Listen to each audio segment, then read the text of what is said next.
Ya, assalamualaikum warahmatullahi wabarakatuh. Perkenalkan, nama saya Muhammad Dava Nugraha, mahasiswa PBSI 4B Universitas Darul Maarif.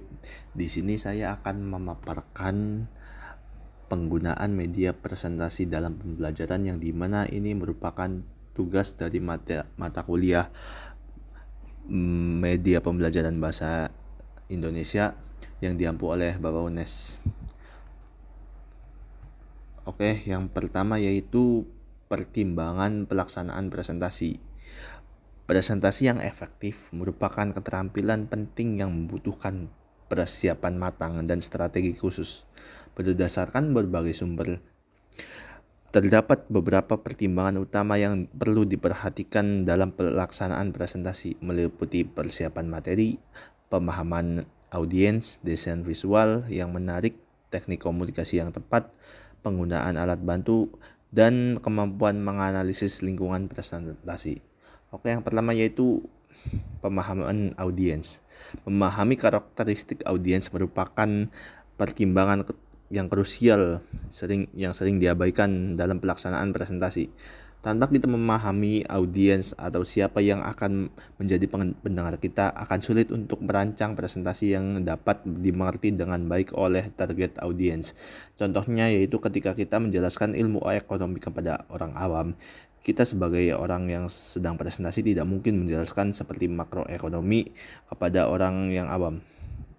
Kita bisa menerangkan ilmu-ilmu ekonomi dasar dengan bahasa yang sederhana agar orang itu paham dengan apa yang kita sampaikan.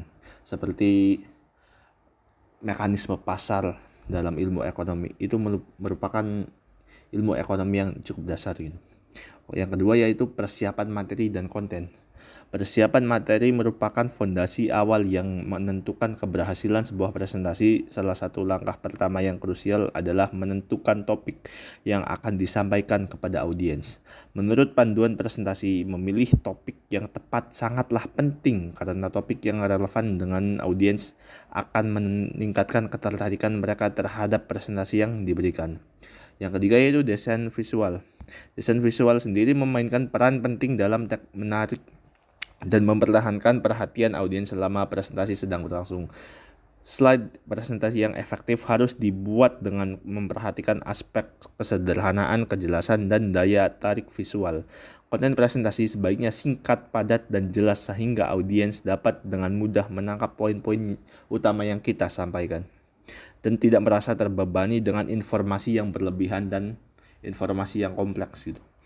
Yang ketiga yaitu yang keempat yaitu teknik komunikasi. Kemampuan komunikasi yang efektif menjadi faktor penentu keberhasilan sebuah presentasi.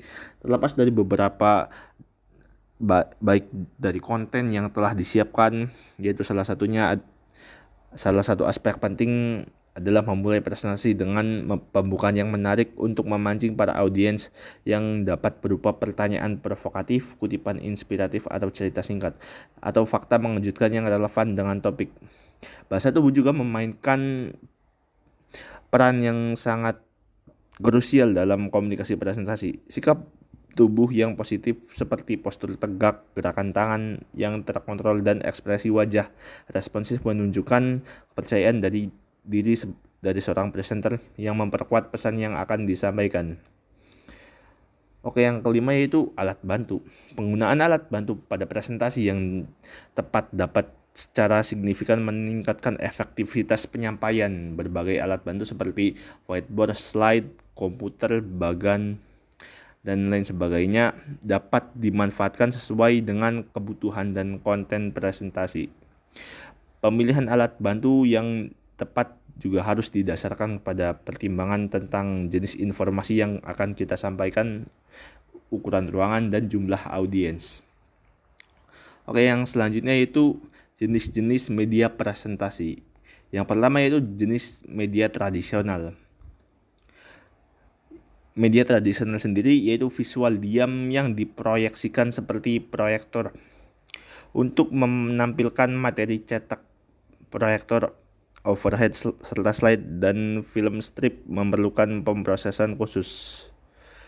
Itu adalah visual diam yang diproyeksikan. Jadi seperti proyektor pada zaman dulu gitu, yang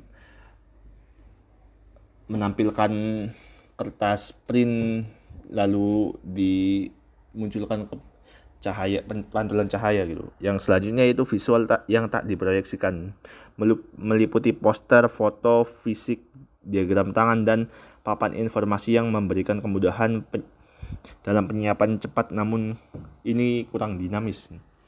Yang ketiga yaitu media audio analog seperti piringan hitam atau kaset yang pernah dominan presentasi audio visual pada tahun 1900-an. Oke, yang kedua yaitu media modern. Bisa berupa perangkat keras digital seperti laptop, proyektor LCD, dan layar interaktif yang menjadi tulang punggung presentasi kontemporer. Kombinasi laptop dengan proyektor memungkinkan penyajian konten multimedia yang sangat dinamis dengan resolusi atau kualitas gambar yang tinggi gitu. Yang selanjutnya yaitu merancang bahan presentasi. Langkah-langkahnya meliputi yaitu yang pertama, menentukan tujuan dan memahami audiens. Langkah ini menentukan tujuan presentasi, apakah untuk menginformasikan, meyakinkan, atau menghibur daripada audiens. Ini sangat penting karena ini membentuk arah konten yang selanjutnya, yaitu memahami audiens dan mempertimbangkan latar belakang, minat, dan tingkat pengetahuan mereka. Jadi kita memerhatikan terlebih dahulu kita presentasi ini di lingkungan apa dan untuk siapa kita mempresentasikan materi kali ini gitu. Yang kedua itu menyusun konten. Setelah memahami dan mengetahui kita akan mempresentasikan apa dan tujuannya untuk apa gitu, dan memahami audiens, kita menyusun konten-konten yang sesuai dengan kebutuhan audiens. Dan selanjutnya kita yaitu mengembangkan konten tersebut agar dengan penjelasan yang sangat rinci dan digunakan bahasa yang sederhana gitu, agar audiens bisa memahami dengan baik. Yang selanjutnya itu tahapan produksi media.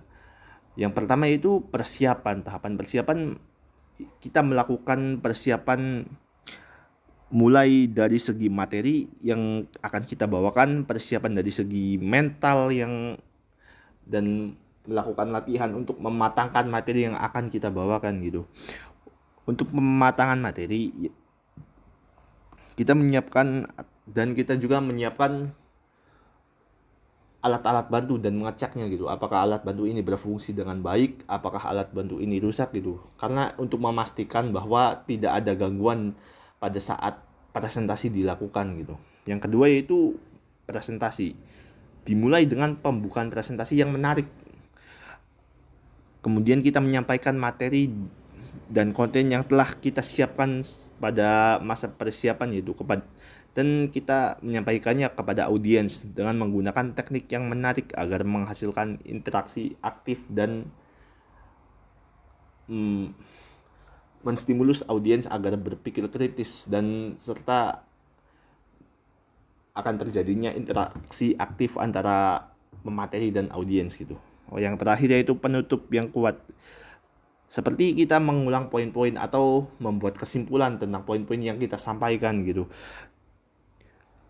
Dan kita memberikan pertanyaan yang berkaitan dengan materi sehingga itu menginspirasi audiens untuk melakukan tindakan yang kita sampaikan dan bisa dipahami dan teringat oleh audiens. Oke, terima kasih. Wassalamualaikum warahmatullahi wabarakatuh.